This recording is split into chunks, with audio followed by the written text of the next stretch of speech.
This is our life with bees, and this is our life without bees. Bees are the most important pollinators of our fruits and vegetables and flowers and crops like alfalfa hay that feed our farm animals. More than 1/3 of the world's crop production is dependent on bee pollination. But the ironic thing is that bees are not out there pollinating our food intentionally. They're out there because they need to eat. Bees get all of the protein they need in their diet from pollen and all of the carbohydrates they need from nectar. They're flower feeders. And as they move from flower to flower, basically on a shopping trip at the local floral mart, they end up providing this valuable pollination service. In parts of the world where there are no bees, or where they plant varieties that are not attractive to bees, people are paid to do the business of pollination by hand. These people are moving pollen from flower to flower with a paintbrush. Now, this business of hand pollination is actually not that uncommon. Tomato growers often pollinate their tomato flowers with a handheld vibrator. Now, this one's the tomato tickler.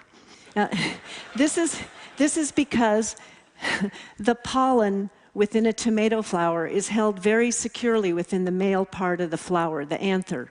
And the only way to release this pollen is to vibrate it.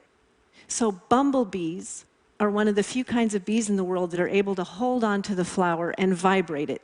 And they do this by shaking their flight muscles at a frequency similar to the musical note C. So they vibrate the flower, they sonicate it, and that releases the pollen in this efficient swoosh, and the pollen gathers all over the fuzzy bee's body, and she takes it home as food. Tomato growers now put bumblebee colonies inside the greenhouse to pollinate the tomatoes because they get much more efficient pollination when it's done naturally, and they get better quality tomatoes. So there's other, maybe more personal reasons to care about bees. There's over 20,000 species of bees in the world, and they're absolutely gorgeous. These bees spend the majority of their life cycle hidden in the ground or within a hollow stem, and very few of these beautiful species have evolved highly social behavior, like honeybees. Now, honeybees tend to be the charismatic representative for the other 19,900 plus species because there's something about honeybees that draws people into their world. Humans have been drawn to honeybees since early recorded history, mostly to harvest their honey, which is an amazing natural sweetener. I got drawn into the honeybee world completely by a fluke. I was 18 years old and bored, and I picked up a book at the library on bees, and I spent the night reading it. I had never thought about insects living in complex societies. It was like the best of science fiction come true. And even stranger, there were these people, these beekeepers, that loved their bees like they were family. And when I put down the book, I knew I had to see this for myself. So I went to work for a commercial beekeeper, a family that owned 2,000 hives of bees in New Mexico. And I was permanently hooked. Honeybees can be considered a superorganism, where the colony is the organism, and it's comprised of 40 to 50,000 individual bee organisms. Now, this society has no central authority. Nobody's in charge. So how they come to collective decisions and how they allocate their tasks and divide their labor, how they communicate where the flowers are, all of their collective social behaviors are mind-blowing. My personal favorite, one that I've studied for many years, is their system of healthcare. So bees have social healthcare. So in my lab, we study how bees keep themselves healthy. For example, we study hygiene, where some bees are able to locate and weed out sick individuals from the nest, from the colony, and keeps the colony healthy. And more recently, we've been studying resins that bees collect from plants. So bees fly to some plants and they scrape these very, very sticky resins off the leaves, and they take them back to the nest where they cement them into the nest architecture, where we call it propolis. We found that propolis is a natural disinfectant. It's a natural antibiotic. It kills off bacteria and molds and other germs within the colony, and so it bolsters the colony health and their social immunity. Humans have known about the power of propolis since biblical times. We've been harvesting propolis out of bee colonies for human medicine, but we didn't know how good it was for the bees. So honeybees have these remarkable natural defenses that have kept them healthy and thriving for over 50 million years. So 7 years ago, when honeybee colonies were reported to be dying in mass, first in the United States, it was clear that there was something really, really wrong. In our collective conscience, in a really primal way, we know we can't afford to lose bees. So what's going on? Bees are dying from multiple and interacting causes, and I'll go through each of these. The bottom line is, bees dying reflects a flowerless landscape and a dysfunctional food system. Now, we have the best data on honeybees, so I'll use them as an example. In the United States, bees, in fact, have been in decline since World War II.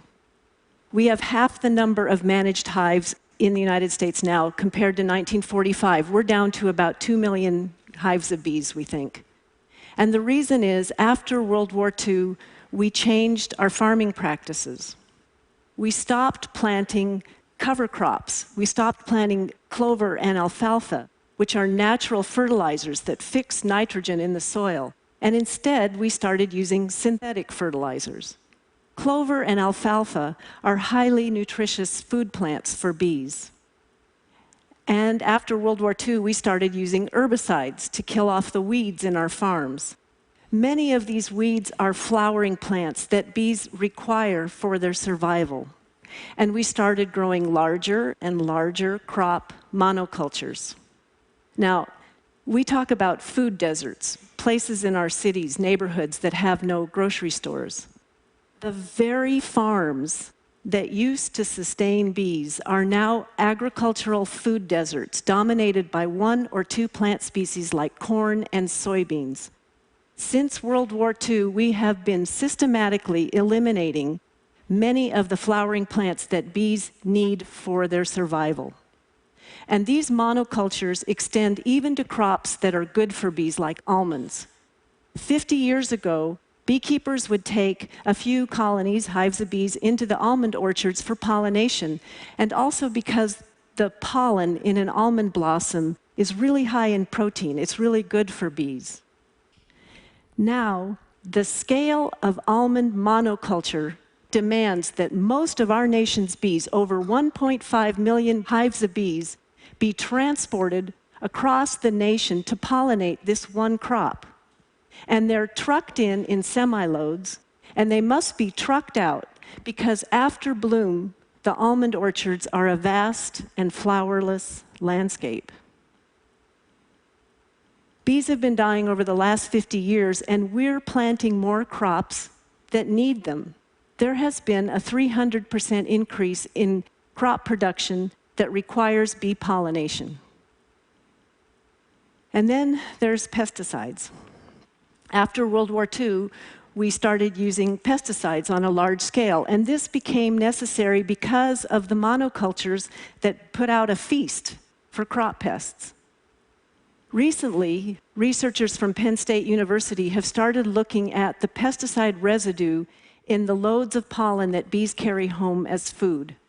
And they found that every batch of pollen that a honeybee collects has at least 6 detectable pesticides in it. And this includes every class of insecticides, herbicides, fungicides, and even inert and unlabeled ingredients that are part of the pesticide formulation that can be more toxic than the active ingredient. This small bee is holding up a large mirror. How much is it going to take to contaminate humans? One of these class of insecticides, the neonicotinoids, is making headlines around the world right now. You've probably heard about it. This is a new class of insecticides. It moves through the plant so that a crop pest, a leaf-eating insect, would take a bite of the plant and get a lethal dose and die. If one of these neonics, we call them, is applied in a high concentration, such as in this ground application, enough of the compound moves through the plant and gets into the pollen and the nectar, where a bee can consume, in this case, a high dose of this neurotoxin that makes the bee twitch and die. In most agricultural settings, on most of our farms, it's only the seed that's coated with the insecticide. And so a smaller concentration moves through the plant and gets into the pollen and nectar. And if a bee consumes this lower dose, either nothing happens or the bee becomes intoxicated and disoriented, and she may not find her way home. And on top of everything else, bees have their own set of diseases and parasites. Public enemy number one for bees is this thing. It's called Varroa destructor. It's aptly named. It's this big blood-sucking parasite that compromises the bee's immune system and circulates viruses. Let me put this all together for you. I don't know what it feels like to a bee to have a big blood-sucking parasite running around on it, and I don't know what it feels like to a bee to have a virus. But I do know what it feels like when I have a virus, the flu. And I know how difficult it is for me to get to the grocery store to get good nutrition. But what if I lived in a food desert? And what if I had to travel a long distance to get to the grocery store, and I finally got my weak body out there, and I consumed in my food enough of a pesticide, a neurotoxin, that I couldn't find my way home? And this is what we mean by multiple and interacting causes of death. And it's not just our honeybees. All of our beautiful wild species of bees are at risk, including those tomato pollinating bumblebees. These bees are providing backup for our honeybees. They're providing the pollination insurance alongside our honeybees. We need all of our bees. So what are we going to do? What are we going to do about this big bee bummer that we've created? It turns out it's hopeful. It's hopeful. Every one of you out there can help bees in two very direct and easy ways. Plant bee-friendly flowers, and don't contaminate these flowers, this bee food, with pesticides. So go online and search for flowers that are native to your area and plant them. Plant them in a pot on your doorstep. Plant them in your front yard, in your lawns, in your boulevards. Campaign to have them planted in public gardens, community spaces, meadows. Set aside farmland. We need a beautiful diversity of flowers that blooms over the entire growing season from spring to fall. We need roadsides seeded in flowers for our bees, but also for migrating butterflies and birds and other wildlife. And we need to think carefully about putting back in cover crops to nourish our soil and nourish our bees. And we need to diversify our farms. We need to plant flowering crop borders and hedgerows to disrupt the agricultural food desert and begin to correct the dysfunctional food system that we've created. So maybe it seems like a really small countermeasure to a big, huge problem, just go plant flowers. But when bees have access to good nutrition, we have access to good nutrition through their pollination services. And when bees have access to good nutrition, they're better able to engage their own natural defenses, their health care that they've relied on for millions of years. So the beauty of helping bees this way for me is that every one of us needs to behave a little bit more like a bee society, an insect society, where each of our individual actions can contribute to a grand solution, an emergent property that's much greater than the mere sum of our individual actions. So let the small act of planting flowers and keeping them free of pesticides be the driver of large-scale change. On behalf of the bees, thank you. Thank you. Just a quick question. The latest numbers on the die-off of bees, is there any sign of things bottoming out? What's your hope/depression level on this? Yeah, at least in the United States, an average of 30% of all beehives are lost every winter. About 20 years ago, we were at a 15% loss. So it's getting precarious. That's not 30% a year, that's 30%. Yes, 30% a year. 30% a but then year. beekeepers are able to divide their colonies, and so they can maintain the same number. They can recuperate some of their loss. We're kind of at a tipping point. We can't really afford to lose that many more. We need to be really appreciative of all the beekeepers out there. Flowers. Thank you.